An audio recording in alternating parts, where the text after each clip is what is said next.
Friends, good morning and welcome to Vishi classes for English. मेरे friends, आज की class में हम लोग सीखने वाले हैं कि कैसे हम डायरेक्ट स्पीच के इंट्रोगेटिव सेंटेंसेस को चेंज करते हैं इनडायरेक्ट स्पीच में। लास्ट क्लास में हम लोग देख चुके थे कि कैसे हम असर्टिव सेंटेंस के सेंटेंसेस को इनडायरेक्ट से इनडायरेक्ट में चेंज करते थे। तो आज की क्लास हमारी कंप्लीटली वेस्ट है इनडायरेक्ट स्पीच लेकिन इंट्रोगेटिव सेंटेंस पर।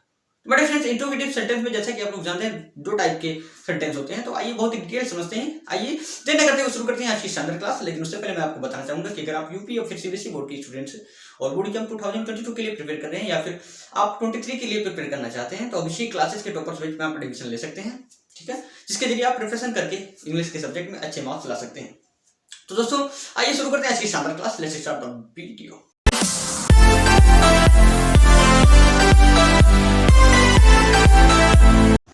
बट फ्रेंड्स, यहाँ पर आप देख रहे होंगे इंट्रोगेटिव सेंटेंस। लेकिन इंट्रोगेटिव सेंटेंस दो प्रकार के होते हैं। मैंने आपको टेंसेस से ही बताना शुरू कर दिया है। टेंसेस पढ़ाया, फिर एक्टिव पैसिव पढ़ाया, ठीक है, और कई बार बताया आप लोगों को। पहला होता है आपका एसएम टाइप, जो आपके हेल्पिंग वर्ब से शुरू होता है। जैसे मैं कहूँ इज योर ब्रदर, क्या है आपका भाई है, तो आप एसनो टाइप यानी यस एसनो टाइप में उत्तर दे दीजिए तो एसनो टाइप। और एक होता है डब्ल्यूएच टाइप यानी क्वेश्चन वर्ड से जिसकी स्टार्टिंग होती है, ठीक है। बट फ्रेंड्स, हम लोग पहले रूल में पढ़ेंगे कि एसनो टाइप के डायरेक्ट स्पीच के सेंटेंसेस को हम लोग कैसे चेंज करते हैं इनडायरेक्ट स्पीच में। अब यहाँ पर देखिए रूल नंबर फर्स्ट है हमारा एसनो टाइप पर।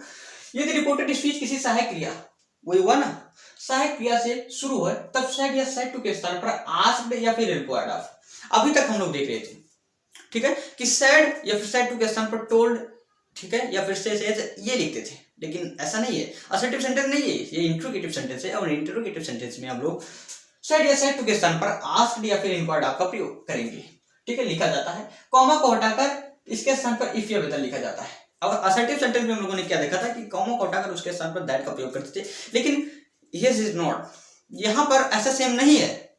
यहाँ पर हम भैया कॉमा को हटाएंगे तो उसके स्थान पर इफ या वेदर का प्रयोग करेंगे, ठीक है।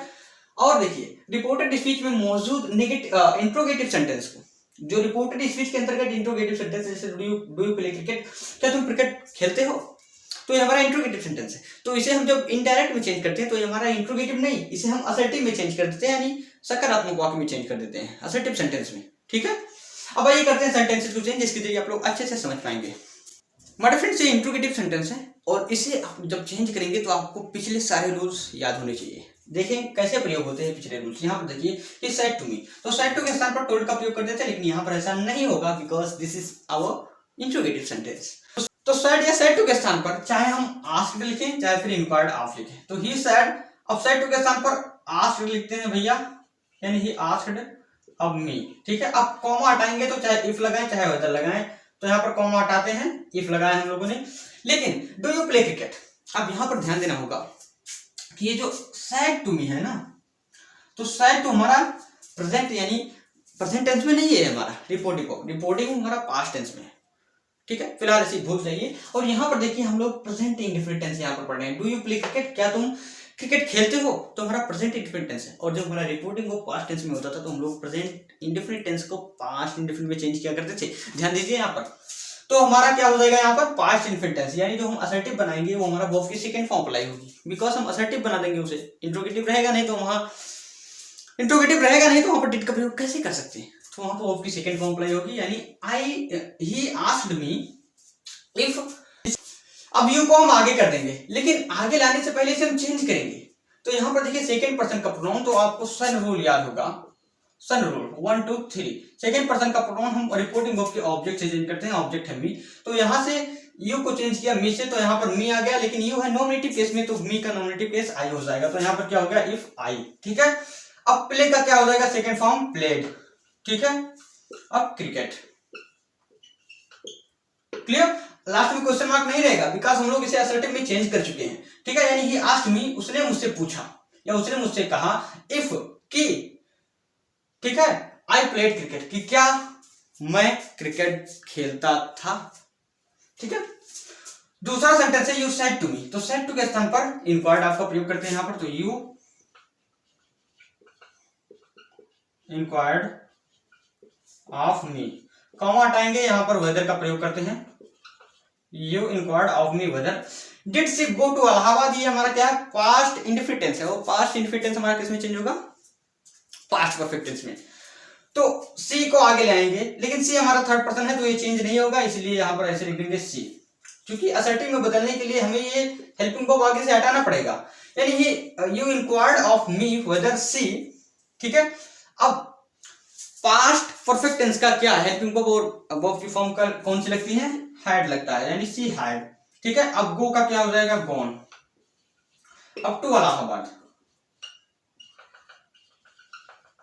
ठीक है, लास्ट में फुल स्टॉप, ना कि क्वेश्चन मार्क। अब तीसरा सेंटेंस है has written your name in this list said he to me. उसने मुझसे कहा, हैज रिटन योर नेम, क्या उसने तुम्हारा नाम लिखा है, कहां पर, इन दिस लिस्ट, इस सूची में क्या उसने तुम्हारा नाम लिखा है, ठीक है। तो रिपोर्टिंग को पीछे आ गया, इसे आगे लाइए, यानी ही सेड टू मी हो जाएगा यहां पर, तो ही इंक्वायर्ड आप कर देते हैं, इंक्वायर्ड ऑफ मी, ठीक है। अब हम लोग यहाँ पर कॉमा हटाएंगे भैया, तो किसका प्रयोग कर लेते हैं, इफ का प्रयोग कर लेते हैं। अब हैज, यहां पर देखिए has written your name in this list, ठीक है। तो ही को आगे लाएंगे, थर्ड पर्सन का प्रोनाउन चेंज नहीं होगा, लेकिन ये जो हमारा हैज है प्रेजेंट परफेक्ट टेंस हमारा चेंज हो जाएगा पास्ट परफेक्ट टेंस में, यानी he inquired of me, he had, ठीक है, हैड में चेंज हुआ। अब रिटर्न,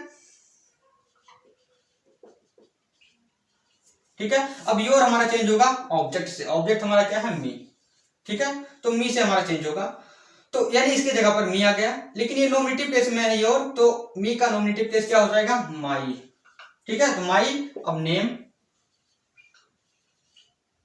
इन दिस का अपन लोग जानते हैं दैट हो जाता है लिस्ट, ठीक है, लास्ट में फुल स्टॉप। तो माय डियर फ्रेंड्स, जो हमारा ये नेगेटिव सेंटेंस होता है ना यस नो टाइप का, ये आता है यस नो टाइप, यहाँ पर देखिए डबल इन्वर्टेड कॉमा के बीच में हमारा इंट्रोगेटिव सेंटेंस बना रहता है, और इसे हम लोग असर्टिव में चेंज कर देते हैं। एक बार मैं फिर से आपको रूल पढ़ के समझा दे रहा हूँ। यदि रिपोर्टेड स्पीच किसी सहायक क्रिया से शुरू हो रहा है तो साइड या साइड टू के स्थान पर आस्क्ड या फिर इंक्वायर्ड आपको प्रयोग करते हैं, ये देखिए, ठीक है। आगे कॉमा को हटाकर उसके स्थान पर इफ या वेदर का प्रयोग करते हैं, ये इफ या वेदर का प्रयोग हुआ है। और रिपोर्टेड स्पीच में मौजूद, रिपोर्टेड स्पीच ये इसमें मौजूद, ठीक है, इंट्रोगेटिव सेंटेंस को असर्टिव में बदल दिया जाता है, ये देखिए हम लोगों ने असर्टिव में बदल दिया है, क्लियर। उम्मीद करता हूं आप लोग फर्स्ट रूल को बहुत ही अच्छे से समझ चुके होंगे। अब आइए हम लोग सुनते हैं अपने सेकंड रूल। हमारे फ्रेंड्स, ये हमारा सेकंड रूल है। यहाँ पर ध्यान दीजिएगा कि क्वेश्चन वर्ड आ जाता है, अभी तक हम लोग देखते थे कि हेल्पिंग वर्ब आ जाता था, ठीक है। यहाँ पर पढ़ते हैं interrogative sentence, rule number second, यदि रिपोर्टिंग वर्ब क्वेश्चन वर्ड से शुरू हो रहा है तब भी साइड या साइड टू के स्थान पर आस्क्ड या फिर इंक्वायर्ड आपको प्रयोग होता है, बल्कि कॉमा के स्थान पर, ठीक है, कंजक्शन नहीं लगाया जाता, बल्कि क्वेश्चन वर्ड ही कंजक्शन बन जाता है। आइए करते हैं सेंटेंसेस चुनें। यहाँ पर देखिए he said what is this, उसने कहा यह क्या है, ठीक है। तो ही सेड, तो सेड के स्थान पर क्या प्रयोग करेंगे, आस्क्ड, ही आस्क्ड, कॉमा हटाएंगे, ना यहाँ पर इफ लगाएंगे ना वेदर लगाएंगे, ये जो है ना व्हाट, ये हमारा कंजक्शन बन जाएगा, तो लिख दीजिए सिंपली यहाँ पर व्हाट, ठीक है। लेकिन ये वाला हमारा सब्जेक्ट बन जाएगा आगे आकर, ठीक है। तो व्हाट, अब दिस आगे आएगा लेकिन चेंज हो जाएगा दैट में। अब इज हमारा चेंज हो जाएगा वाज में, बिकॉज अब यहां पर लग जाएगा फुल स्टॉप, ना कि question word.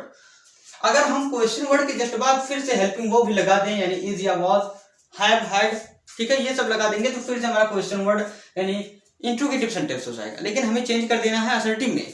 That is why हम यहाँ पर क्वेश्चन वर्ड के जस्ट बाद सब्जेक्ट लिख देते हैं या फिर कोई दूसरा वर्ड लिख देते हैं, जिससे हमारा ये कंजक्शन बन जाता है। तो he asked what that was, उसने पूछा जो वह था, ठीक है। तो she said how will I explain this sum, this hard sum, उसने कहा हाउ विल आई एक्सप्लेन, मैं कैसे एक्सप्लेन करूंगी दिस हार्ड सम, इस कठिन सवाल को, ठीक है। तो शी सेड, अब सेड के स्थान पर आस्क्ड लिख दिया, ठीक है। हाउ विल आई एक्सप्लेन, तो हाउ को यहीं से जोड़ देना है बाबू, ठीक है। तो हाउ हो गया, यानी सी आस्क्ड हाउ।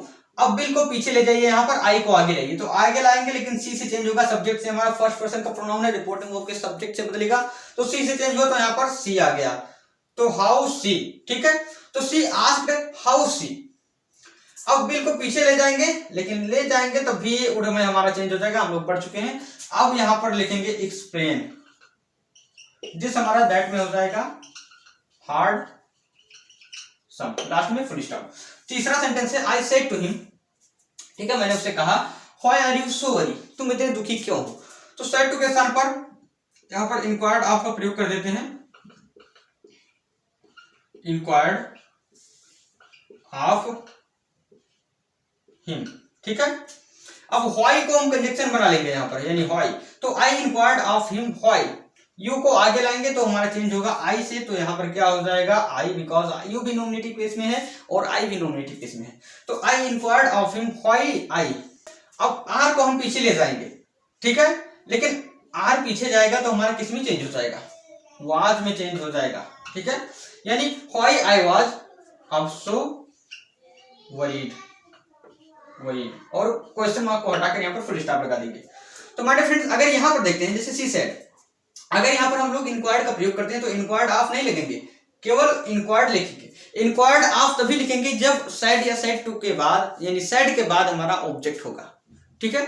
तो अगर यहाँ पर हम अगर लिखते हैं जैसे सी सेड, तो अगर इंक्वायर्ड ऑफ यहाँ पर लिखते तो गलत हो जाता है, यहाँ पर क्यों लिखते she inquired how she would explain that hard sum, ठीक है दोस्तों।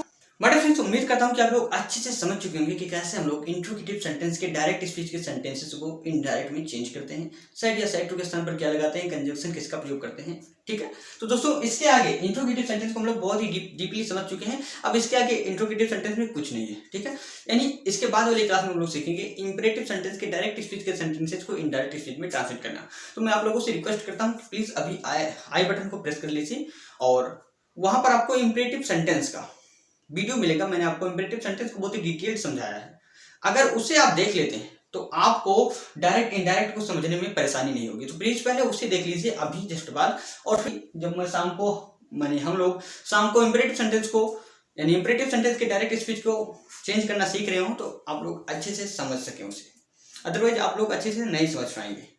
तो दोस्तों, मैं साइड हो जा रहा हूँ, ये देखिए मेरे फ्रेंड्स, बोर्ड पर आप लोगों का होमवर्क दिख रहा है, प्लीज आप लोग इसका स्क्रीनशॉट ले लीजिए। उम्मीद करता हूँ आप लोगों ने स्क्रीनशॉट ले लिया होगा और अच्छे से इसे चेंज करिए।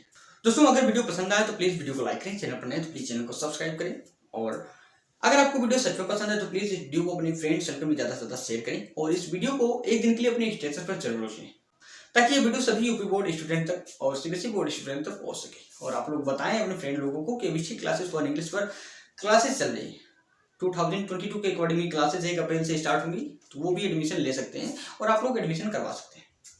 तो दोस्तों, बने रहिए विषय क्लासेस फॉर इंग्लिश के साथ।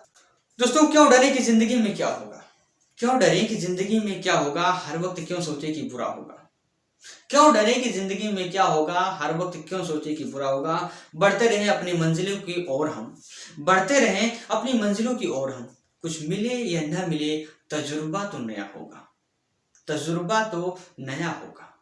तो साथियों, बने रहे विषय क्लासेस फॉर इंग्लिश के साथ, और इसी मोटिवेशन शायरी के साथ आप लोगों से विदा लेना चाहूंगा। See you in evening, have a nice day.